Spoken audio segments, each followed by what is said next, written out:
What's up, guys? It's Kara here, and I'm back for another dietitian talk. And today I'm going to talk about a topic that truly makes me cringe as a dietitian, and that's dieting. And I'm going to talk about why your diet may kill you. That's right, I said it may kill you, okay? So I'm going to talk a little bit about that today. As a dietitian, I'm a strong believer in a non-diet approach, and hearing about people's diets, it really does strike a nerve with me, and I'll talk a little bit more why that is. To start out, generally speaking, a diet really should just be the manner in which you live. It should be your lifestyle, how you eat, how you live it. When you think about what a diet means, what do you think of?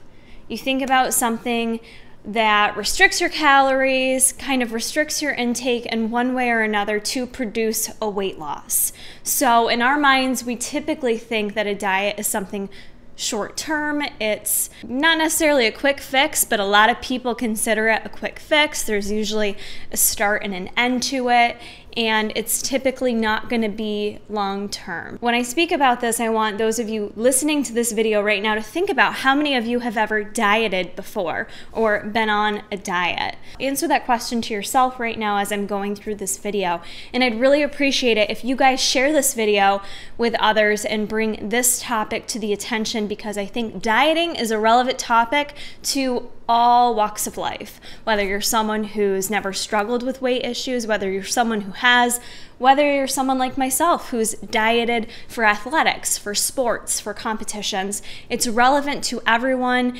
and whether you live in the United States or whether you live in Australia. This is something that not only can kill you physically and mentally. With thinking about that, when we talk about diets, there's tons of different diets. You can Google search it, Wikipedia, whatever you want. You're gonna find hundreds and hundreds of different types of diets out there. So I'm just gonna be speaking generally, and I'm not gonna be kind of like bashing any particular fad diet. I'm just gonna kind of bash them as a whole, okay? So with thinking about that, don't get me wrong here, and I'm gonna kind of like tangent and go different places. Bear with me, folks. With thinking about dieting and helping people with their weight loss endeavors, do not get me wrong.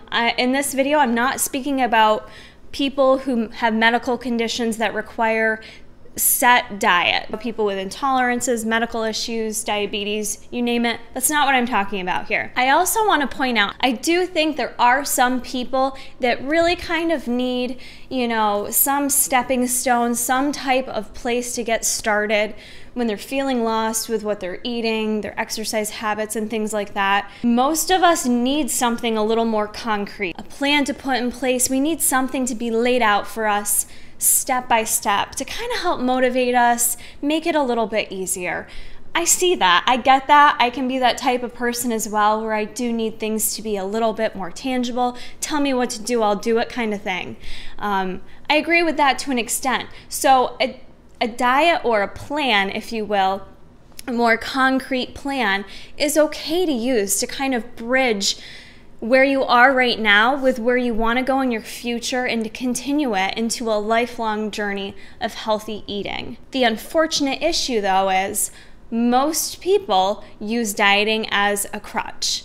They use it for short-term weight loss, that quick fix. And interestingly enough, most people will put themselves through ridiculous measures, total extremes. I will fast, I won't eat, I'll just eat grapefruit, ridiculous things for a week, 2 weeks, 3 weeks. If they know they have a wedding coming up, they have a graduation, they know they're gonna be in a bikini soon, X, Y, and Z, you name it. You've all heard those examples. You probably can apply them in your own life. We will go through these crazy measures to get that short-term benefit, that short-term weight loss, that rapid result, that magic wand that we want. It's unfortunate that most people won't do what they need to do to take those smaller, more thought out behavioral changes to really see a life-lasting, long result. And if you think about it, to me it's crazy, the things that people put themselves through. But if you just ask them on a day-to-day basis to make some behavior changes, it's like we can't, we're paralyzed. It's very, very complicated. And don't get me wrong, I am not minimizing the issues with losing weight and how difficult it is. It's tough shit, you guys. But we have to start switching our mindset from this all extreme crutch of dieting and this fad dieting that can be severely harmful to our health, to really taking the time. You gotta take a little bit more time than 2 weeks of dieting. You need to start going day by day, assessing what's the real issue here? What's going on in your life? What do I need to fix to feel healthier, to feel happier in my body, to feel healthier with the food that I'm putting into my body? It shouldn't be a hateful relationship with food. It shouldn't be a daunting task to make food decisions every day. Yet so many of us struggle with that concept. We really need to switch the focus, switch gears, and start thinking about what's going on in my life. Why am I not making good choices? What triggers me to make bad choices? Why don't I feel like I'm worth the body that I want? Why don't I think I'm worth working out? So those are just some examples, but that's the overall problem that I think we face with wanting that quick fix to what we really need to do to really diet, which is just our lifestyle. Our diet should be our everyday life, what we do. We shouldn't be thinking a diet is that short-term fix. So I mentioned dieting can kill you. Dieting can have some serious harmful effects, whether you realize them or not, whether you've experienced them or not. So while you're watching this video, again, like I said, if you're someone who's dieted before, do a little internal kind of review of diets you've been on and how you have felt on each of those diets. What were some of the side effects you had on each of those diets? This is something that I ask my clients when I work with them all the time. It's very critical to kind of assess what diets you've been on, how you've ate throughout your life, and where you've seen the most results and where you've felt the best. Those are crucial components to really figuring out what works best for you. Because like I said, there's hundreds of different diets out there, and I am never gonna prescribe one of them for you because there truly is not a one size fits all. There is no cookie cutter approach. I'm not gonna tell every person they need to do intermittent fasting, or they have to do low carb, or they need to do keto. There is not one way here. Because diets, those short-term fixes can work, right? They can produce results, but it's about each individual really kind of peeling the layers of the onion, like I said before, finding out what your personal goals are and what's preventing you from getting there, and figuring out what works best with your lifestyle to maintain it for the long term. So maybe you're someone that's been doing the Atkins diet for 2-3 years and you love it, and that's considered a fad diet, right? But somehow, some way you've made that part of your lifestyle, and maybe you can stick with it till eternity. There's different approaches for different people, but it's really finding out what's gonna work best for you that you can maintain it for the long term. Now, when I think about people who go through these severe restrictions, severe dieting, like low calorie, and when I say low calorie, generally speaking, I would say if you're like consuming less than 800 calories, that's a huge red flag for me right there. I mean, even less than 1,200 is really low, but again, it's gonna be very different based on the individual, on how big you are. So if you're talking about someone very small, maybe they do eat 1,100 calories. I don't know. But in general, I'm saying these very restrictive, low-calorie diets. Or think about any of the fad diets that you've been on. Some of those side effects that I'm talking about. Number one, I said any diet pretty much has a start and an end to it, right?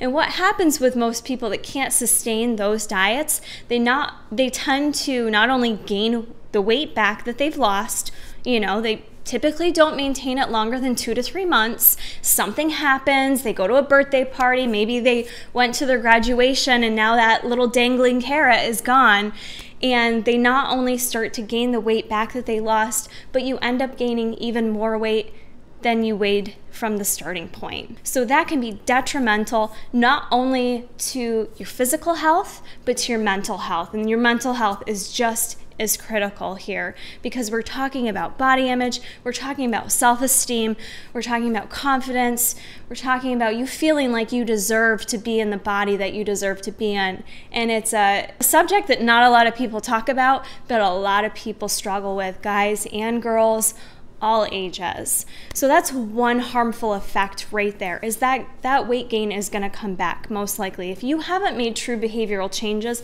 that weight is going to come back and you're going to gain even more. Other harmful side effects from dieting. Number one, let's talk about fatigue. Fatigue is real. I can speak to it because I have done very restrictive dieting for the short term for purposes of competing in a bodybuilding show. And to me, that is not something that I ever planned on sustaining, because it's not good for your body. I would never suggest someone to diet that way all year round. Feelings of fatigue with dieting, they hit you so hard. They literally like paralyze you. Things that you would normally be able to do in your everyday life just feel so difficult. That fatigue comes from most fad diets, where you become antisocial, you become isolated, and that's great. Now you lost some weight, maybe now you have abs, but now you are so freaking exhausted and tired, you can't enjoy life. And there has to be some kind of balance there, because who's going to be able to maintain that fatigue? To who will that feel worth it, to be so fatigued that you don't have the energy to do anything except work out and make your meals and go through the motions of life? Some other things that can occur, extremely critical here, when you're talking rapid weight loss, and I'm talking the extremes, I'm talking Biggest Loser style. You guys have seen that TV show. I will reference a really great study that they've done on some of the Biggest Loser contestants. But when you're talking about that kind of extreme nature, where you're taking someone and they're exercising hours upon hours and on these super low-calorie diets, the amount of weight loss you're going to lose is actually going to be so significant that it is harmful to your health. Because what happens when you lose that much weight that quickly, you also lose lean muscle mass. And when you lose any kind of muscle mass in your body, you have to be concerned, because remember, your heart is a muscle. So if you are losing muscle, and if you're losing weight that quickly, one of the concerns there is you could be actually breaking down the muscle fibers of your heart. And that is going to set you up for possibly a heart attack. That's the extreme there, you guys. So it is something you have to think about. More is not always better. And people tend to think that and apply it to anything in life, and especially with weight loss. And more is not better.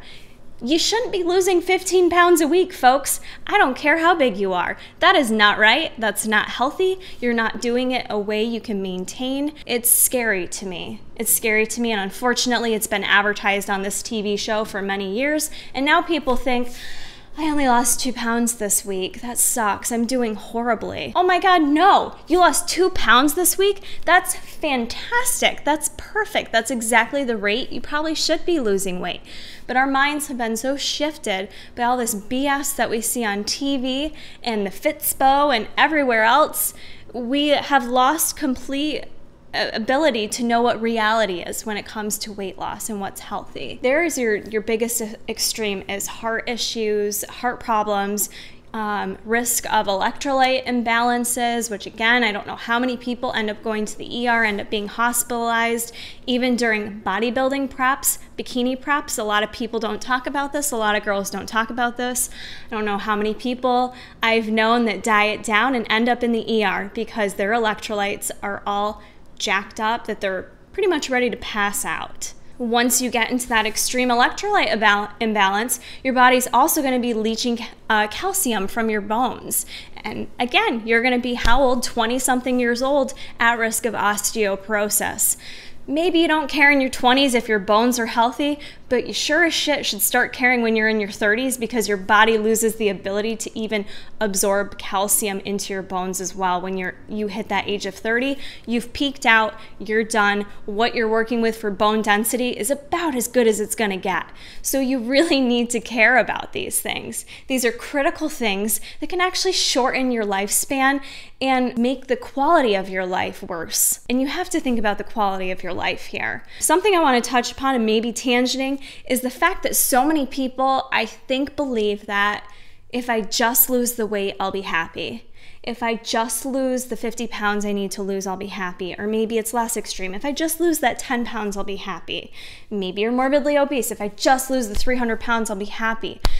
It's funny because no matter what one of those folks you talk to, if they lose the weight or not, no matter how they lost it, it's not the number on the scale that makes people happy. I don't know how many people lose that much weight and actually feel more isolated and more depressed because they finally have that realization that, shit, it doesn't matter. I can be skinny now, I can lose weight, and I'm still not happy. There's more to life than dieting down and thinking about, getting to that certain ideal weight you have or getting to be that social media standard of skinny and fit. Because ultimately, if you're not happy with what you're seeing when you look in the mirror, if you're not happy with the lifestyle you're living, with the people you're surrounding yourself with the environment that you're putting yourself in, it doesn't matter what that scale says. It doesn't matter how 110% you went on your diet or your macros. Happiness isn't going to be there just because of what you get to on the scale. So it's something you need to remember. Is that really what you need to be striving for? Or do you need to first take a step back?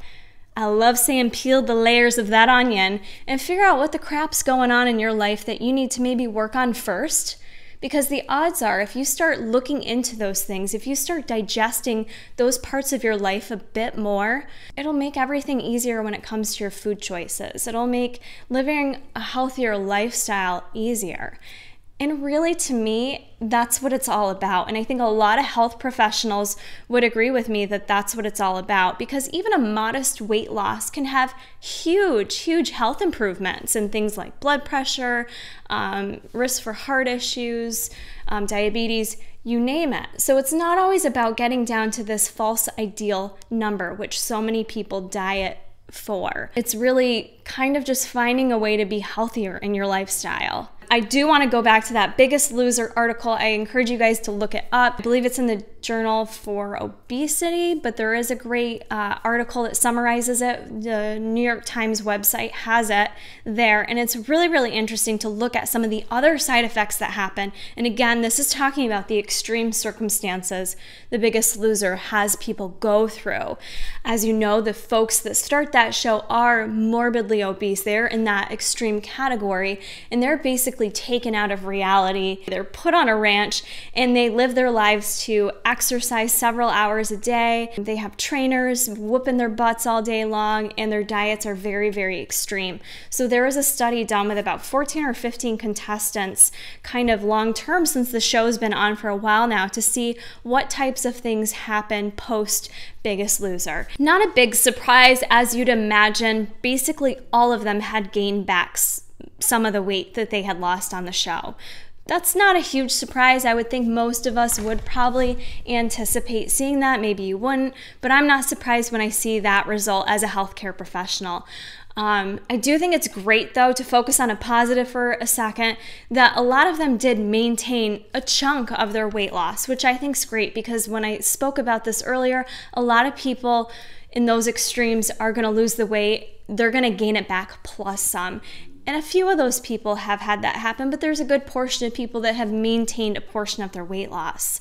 Interesting things that I wanted to bring up that they found with those folks are some of the hormone changes that took place due to their dieting, and as well as their metabolic rate. Thinking about when we diet hard, we have to talk about metabolism. Whether, it doesn't matter who you are, we all start out with a set metabolism. When we diet down, our metabolism is going to adjust. Our body always kind of has a place that it likes to stay. It likes to stay comfortable. It takes minimal effort for you to stay at that body weight. And that's a body weight that's not going to be one set number your whole life. That's going to adjust depending on where you're at in your stage of life. But ultimately, we're always going to have some kind of number that our body feels most comfortable at and will stay there effortlessly. When we start to diet hard, lose a lot of body weight, lose a lot of fat, maybe lose a little bit of muscle, our metabolic rate, our metabolism is going to adjust to that, kind of slow things down a bit when you go into that starvation mode. Your body's going to adjust, and it's going to make it more challenging with each pound you lose to keep losing weight, because your metabolism is slowing down. So obviously this was seen with the folks on The Biggest Loser. What they found though is years later, when they would expect with the weight that they regained, their metabolism you would think would have improved somewhat, their metabolic rate would go back up. They found with these folks that their metabolic rate was not improving. If they took those individuals and compared them to other individuals of the same size, body fat, etc., they had to eat significantly less calories than their counterpart due to their low metabolic rate. If you're following me from this severe extreme of dieting, regardless of gaining back weight, like, you know, I think of competitors because that's just my background. You know, you think about that reverse dieting process that's critical, all those things that really make a difference with your metabolism. And, you know, those diets, even if it's for a short period of time, 2 or 3 months, they can impact the rest of your life. That's the yo-yo dieting, right? Most people are familiar with that term. So the more we do it, that back and forth dieting, the up and down, it really, really impacts our metabolism. And they saw that with The Biggest Loser folks, that their metabolism never kind of got back to where it should have. Regardless of gaining weight back, they came into the show with normal metabolisms for what they would expect, and they kind of never got back to that normal. So that's kind of what you see and hear of with people who have been on every diet. And with each diet, as we age, as we get older, it gets harder and harder because of that yo-yoing process. Another thing that they saw as well, like I mentioned, the hormone levels. They looked at a bunch of different hormones. I'll focus on leptin real quick. Leptin is a hormone that controls your hunger, that feeling of hunger. So when these guys came into the show, their leptin levels were fairly normal. As you diet down, your leptin levels decrease, and you feel, with lower levels of leptin, you feel hungrier and hungrier. As they went on and they studied them later in life, their leptin levels never got back where they should have. After you diet down, your leptin levels are like, there's like nothing there.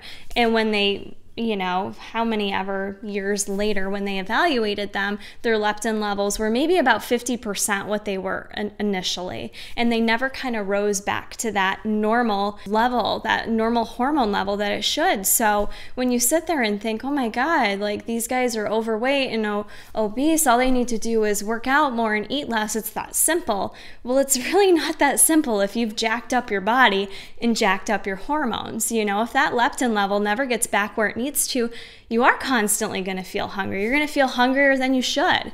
And that's really hard to deal with. You know, most of us don't like sitting there feeling hungry, pushing through it. In some ways, that extreme dieting, it can, in the long term, screw up your hormone levels. It can screw up your metabolism. So those are some of the severe side effects that are really going to impact your health. And I like to use The Biggest Loser as an example because I think it really does show us a different perspective from a healthcare perspective of looking at people and why it's not just that simple of losing weight and exercising more. So it's kind of a lot of information here, but overall, I want you guys to kind of think about it a bit more. Be more mindful of hurrying up and jumping on a diet for that quick fix, for that need to lose weight, for that need to want to look better. Disclose myself just being post-show, and as I've mentioned, I've gained weight post-show, and it's been hard being a competitor, being someone that has restrictive dieted in my past, to not just hop back on a diet so I can lean up. Going to the Olympia in a week and a half. It's hard for me to not sit here and hop on a diet real quick to try to lean out. But in the back of my mind, that dietitian voice speaks louder than anything else. And it's so critical for me right now to take a step back and focus on my health and focus on all those other aspects of my life and really focus on my metabolism and start to think, who knows, maybe I have done a little damage, maybe I haven't.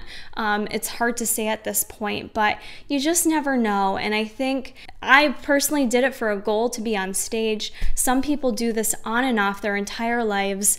I've seen people who have done it since they were small children because that's what their parents influenced on them because they were chubby growing up. It's really, really sad, and I hate to see people feeling like they need to diet their entire lives. So I hope this video just gave you guys some different information and kind of makes you think about it a little bit more. A lot of people come to me feeling so like I've tried it all. I hear that so many times. I've tried it all, going to try a dietitian. Now, what can you do for me? And I can guide you along the way of how to process these things and how to figure out what your best plan of action is. But there is not one diet. There is never going to be. I don't care what the newest diet book is sitting out at Barnes and Noble's, you know, #1 on the bestseller list. I don't care. That's not the answer. You need to stop and look at yourself and assess what's going on in your life and really what things you could do to live a healthier lifestyle. That's what it's all about. That's what I'm all about. That's what I preach. So I'd love to know what you guys think about this topic. Please comment below and let me know. As always, it really helps if you share this video with others to get people thinking, make people aware, and join the non-diet approach movement with me. If you are not already subscribed to my channel, please hit that subscribe button below. Stick around for more content from your favorite registered dietitian, and I'll see you in the next one. Because I think it really sends the wrong message to a lot of people. Panera identifies, and they actually do define their version of clean eating on their website. They say it's simple, natural, unprocessed, and whole foods. It's foods as it should be. And I kind of like the slogan, foods as it should be. I'm not sure why they couldn't just go with that. Probably because Panera is trying to make money and they're jumping on the bandwagon of clean eating, which is a fad.